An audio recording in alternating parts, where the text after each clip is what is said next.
വചനയാത്ര ഉൽപ്പത്തി 50-ാം അധ്യായം. യാക്കോബിനെ സംസ്കരിക്കുന്നു. ജോസഫ് തൻ്റെ പിതാവിൻ്റെ മുഖത്തേക്ക് കമിഴ്ന്നു വീണ് കരഞ്ഞുകൊണ്ട് അവനെ ചുംബിച്ചു.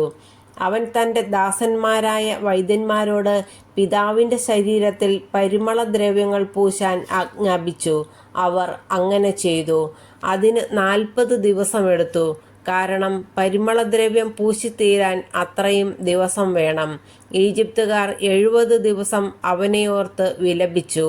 അവനു വേണ്ടിയുള്ള വിലാപകാലം കഴിഞ്ഞപ്പോൾ ജോസഫ് ഫറവോയുടെ വീട്ടുകാരോട് പറഞ്ഞു, നിങ്ങൾ എന്നിൽ സംപ്രീതരാണെങ്കിൽ ദയചെയ്ത് ഫറവോയോട് ഇങ്ങനെ ഉണർത്തിക്കുക. എൻ്റെ പിതാവ് എന്നെക്കൊണ്ട് ഒരു പ്രതിജ്ഞ ചെയ്യിച്ചു. അവൻ പറഞ്ഞു, ഞാൻ മരിക്കാറായി. കാനാൻ ദേശത്ത് എനിക്ക് വേണ്ടി ഞാൻ തയ്യാറാക്കിയിരുന്ന കല്ലറയിൽ തന്നെ നീ എന്നെ സംസ്കരിക്കണം. അതുകൊണ്ട് ഞാൻ പോയി എൻ്റെ പിതാവിനെ സംസ്കരിക്കട്ടെ. അത് കഴിഞ്ഞ് ഞാൻ തിരിച്ചു വരും. ഫറവോ പറഞ്ഞു, നീ പോയി അവൻ പ്രതിജ്ഞ ചെയ്യിച്ചതനുസരിച്ച് അവനെ സംസ്കരിക്കുക. ജോസഫ് പിതാവിനെ സംസ്കരിക്കാൻ പോയി. ഫറവോയുടെ വേലക്കാരും കൊട്ടാരത്തിലെ പ്രമാണികളും ഈജിപ്തിലെ തലവന്മാരും അവനോടൊപ്പം പോയി.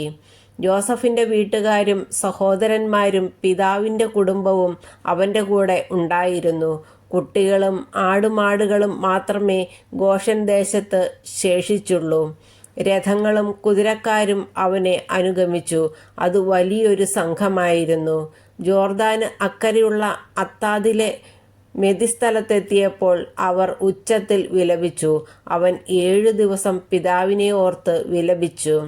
അന്നാട്ടുകാരായ കാനാന്യർ അത്താദിൻ്റെ മെതിക്കളത്തിൽ നടന്ന ഈ വിലാപം കേട്ടപ്പോൾ ഈജിപ്തുകാർക്ക് വളരെ ഗൗരവമുള്ള ഒരു വിലാപമാണിത് എന്ന് പറഞ്ഞു. അതുകൊണ്ട് ആ സ്ഥലത്തിന് ആബേൽ മിസ്രയീം എന്ന് പേരുണ്ടായി. അത് ജോർദാന് അക്കരെയാണ്. അങ്ങനെ യാക്കോബ് ആവശ്യപ്പെട്ടതുപോലെ അവൻ്റെ മക്കൾ പ്രവർത്തിച്ചു. അവർ അവനെ കാനാൻ ദേശത്ത് കൊണ്ടുപോയി മാമ്രയ്ക്ക് കിഴക്ക് മക്പെലായിലുള്ള വയലിലെ ഗുഹയിൽ സംസ്കരിച്ചു. അബ്രാഹം ഹിത്യനായ എഫ്രോണിൽ നിന്ന് ശ്മശാന ഭൂമിക്ക് വേണ്ടി വയലുൾപ്പെടെ അവകാശമായി വാങ്ങിയതാണ് ആ ഗുഹ. പിതാവിനെ സംസ്കരിച്ചതിന് ശേഷം ജോസഫ് സഹോദരന്മാരും കൂടെ പോയ എല്ലാവരുമൊത്ത് ഈജിപ്തിലേക്ക് മടങ്ങി. തങ്ങളുടെ പിതാവ് മരിച്ചപ്പോൾ ജോസഫിൻ്റെ സഹോദരന്മാർ പറഞ്ഞു, ഒരുപക്ഷെ ജോസഫ് നമ്മെ വെറുക്കുകയും നാം ചെയ്ത ദ്രോഹത്തിനെല്ലാം പകരം വീട്ടുകയും ചെയ്യും. പിതാവ് മരിക്കുന്നതിന് മുമ്പ് ഇങ്ങനെ കൽപ്പിച്ചിരുന്നു എന്ന് പറയാൻ അവർ ഒരു ദൂതനെ അവൻ്റെ അടുത്തേക്ക് അയച്ചു.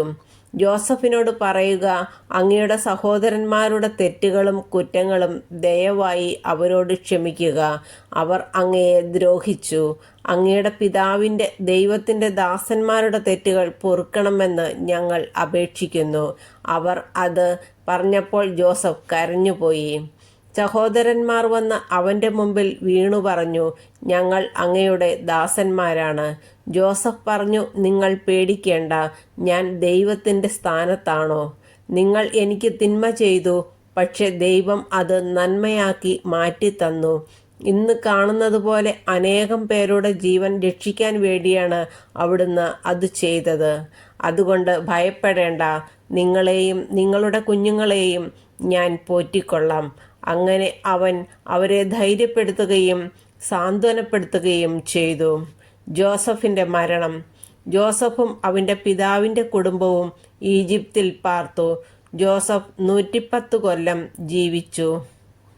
എഫ്രായിമിൻ്റെ 3-ാം തലമുറയിലെ മക്കളെ അവൻ കണ്ടു. മനാസയുടെ മകനായ മാക്കീറിൻ്റെ കുഞ്ഞുങ്ങളും ജോസഫിൻ്റെ മടിയിൽ കിടന്നിട്ടുണ്ട്. ജോസഫ് സഹോദരന്മാരോട് പറഞ്ഞു, ഞാൻ മരിക്കാറായി. എന്നാൽ ദൈവം നിങ്ങളെ സന്ദർശിക്കും. അബ്രാഹത്തിനും ഇസഹാക്കിനും യാക്കോബിനും വാഗ്ദാനം ചെയ്ത നാട്ടിലേക്ക് അവിടുന്ന് നിങ്ങളെ കൊണ്ടുപോകും. ദൈവം നിങ്ങളെ സന്ദർശിക്കുമ്പോൾ നിങ്ങൾ എൻ്റെ അവശിഷ്ടങ്ങൾ ഇവിടെ നിന്ന് കൊണ്ടുപോകണം എന്ന് തൻ്റെ സഹോദരന്മാരോട് പറഞ്ഞ് ജോസഫ് അവരെ കൊണ്ട് പ്രതിജ്ഞ ചെയ്യിച്ചു. 110 വയസ്സായപ്പോൾ ജോസഫ് മരിച്ചു. അവർ അവനെ പരിമളദ്രവ്യം പൂശി ഈജിപ്തിൽ ഒരു ശവപ്പെട്ടിയിൽ സൂക്ഷിച്ചു.